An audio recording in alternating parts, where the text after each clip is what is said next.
Namiss nyo ba ang mga tutorials ko? Ang mga simpleng tutorials natin? Hindi nga tayo nakakapag-upload ng tutorials dahil sa sobrang busy natin. Ito nga pala yung mga last na mga tutorials natin at hindi na nga ito nadagdagan pa.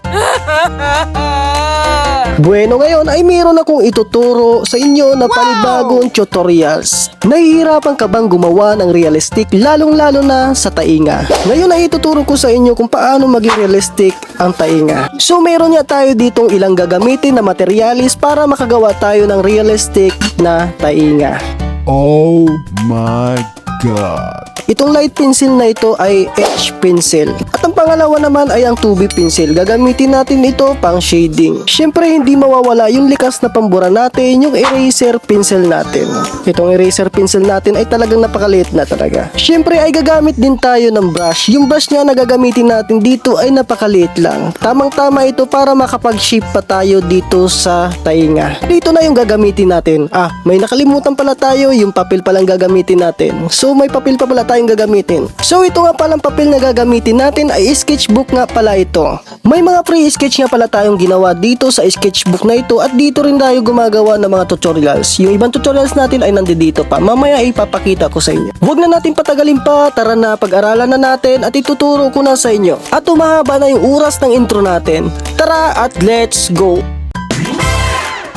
At nandito na nga tayo sa aking paper para iguhit natin yung hindi nyo pa nalalaman kung paano nga mag-drawing ng realistic air. Ang gagamitin nga natin ditong pencil ay yung 2B pencil. Sa pagguhit ng tainga, ang kailangan muna natin gawin ay gumuhit ng pattern. Itong 2B pencil na ito ay ito yung pinakalight sa lahat ng B pencil.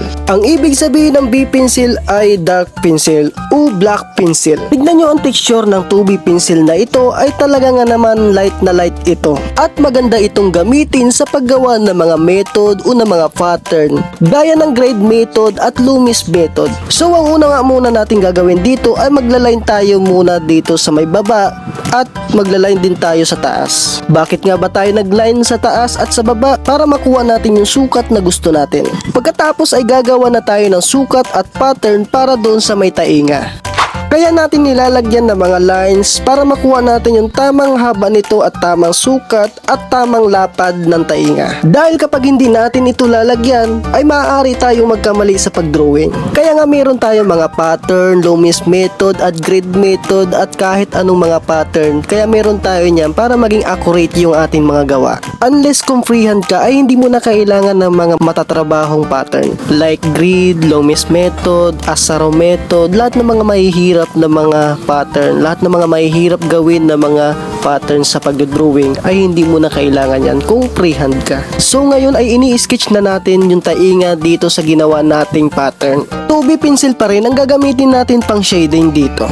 Pagkatapos nga pala natin mag-sketch sa pattern na ginawa natin ay buburahin din natin yung pattern na ginawa natin para hindi nakakaabala sa dinodrawing natin o hindi makakaabala sa sketch natin. Pagkatapos ay sisimulan na natin itong i-shade. Take note ha, ang i-shading natin dito ay yung mga lines na in-sketch natin. Kailangan ay kapag mag-shading tayo ay kapag sinawsaw na natin ang ating brush sa charcoal ay dapat natin muna itong ipagpag bago natin i-shade yung gusto natin i-shading. Dito sa paggawa ng air ay maraming nagkakamali dito, lalo na yung mga new artists, nagkakamali sila kung paano ba sila mag-shading dito o mag-blend. Dito ay i-shade nga natin muna yung line bago natin i-dark yung pinaka-line nito. Dudublehin natin yung mga lining ng air para maging realistic ito kapag sinade natin. Kung nakikita nyo ay sinishade ko muna ito kasi dito kapag natapos natin i-shade yung mga lines na yan ay idadark na natin ito gamit yung 2B pencil. Tapos mamaya kapag patapos na ay gagamit naman tayo ng 8B pencil para sa mga dark nito o sa mga shadow nito. Ayun, kapag natapos na natin na i-shade yung line ay papatungan ulit natin ito ng pencil, yung 2B pencil para maging accurate itong line na to, para maging realistic siya talaga tignan. Pagkatapos ay i-shade natin ito na walang charcoal yung brush. Kapag natapos natin itong i-shade gamit yung brush na walang charcoal ay mag-shade ulit tayo dito gamit yung pencil natin, gamit yung 2B pencil natin. Habang nag-shading tayo gamit yung pencil ay nag-create naman tayo dito ng mga shadow. gamit din itong pencil na ito. Pag sa mga tainga, nose, sa mga details, sa mga skin details, ay hindi kasi pwedeng brush yung gamitin dito. Pang create ng mga shadow, lalo na kung maliit talaga yung mga dinodrawing mo o yung size nito. Pwera na lang kung sobrang laki ng size ng pinoportrait mo, kagaya ng 20 by 30 inches at 30 by 40 inches o mas mataas pa doon. Pwedeng-pwede yung mga brush. So ayun, nagdadagdag pa tayo dito ng pencil shading para sa mga shadow natin dito, yung mga dark shadow natin o yung mga hindi nalalagyan na shading. At nag-line na rin tayo dito para doon sa may dark natin o sa may dark shadow natin, yung pinakailalim ng tainga. Para pag titignan yan ay magmumukha siyang malalim. Sundan nyo lang tong video na to at pag-aralan nyo ng pag-aralan yung klase ng paggawa ko ng shadow dito sa tainga o yung paggawa ko ng realistic air.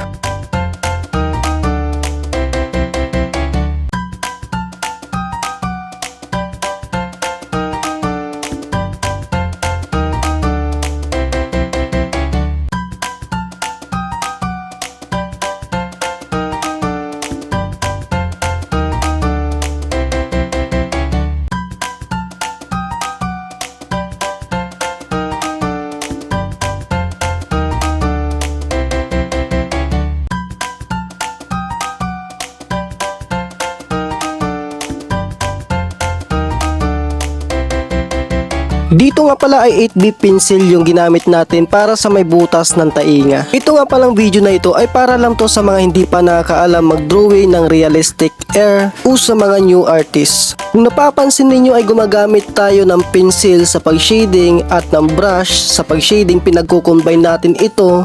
Ganito yan. Yung pencil na ginagamit natin pang shading, ito yung sa mga medyo dark na shadow. Kung minsan dito sa may labas ng tainga ay nagkakaroon din dito ng dark shadow. Kailangan ay parang maging pabilog yung ating drawing o yung ating tainga. Ibig sabihin, yung dito sa may part sa may labas ay kailangan pabilog siya. Parang ganito. Ganyan. Kailangan ay nagmumukha siyang 3D o realistic.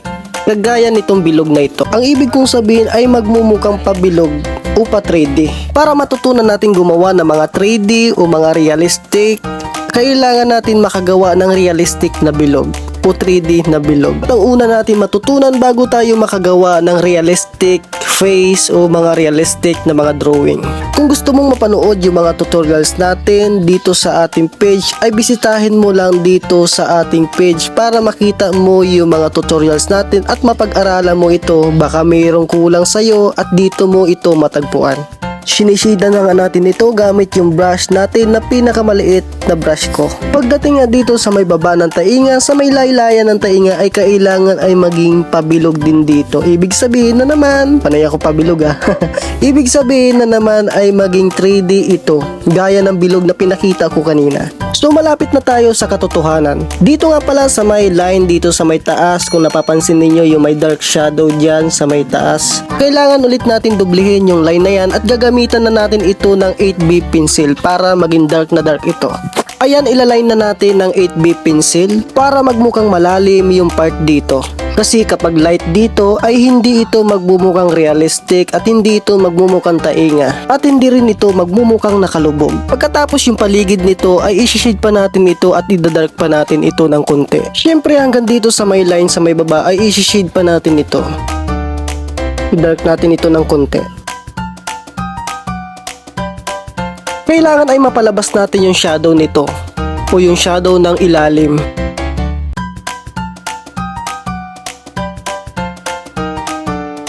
Kailangan nga pala natin itong lagyan ng highlights gamit itong kneaded eraser natin para magmukha siya talagang mas realistic pa.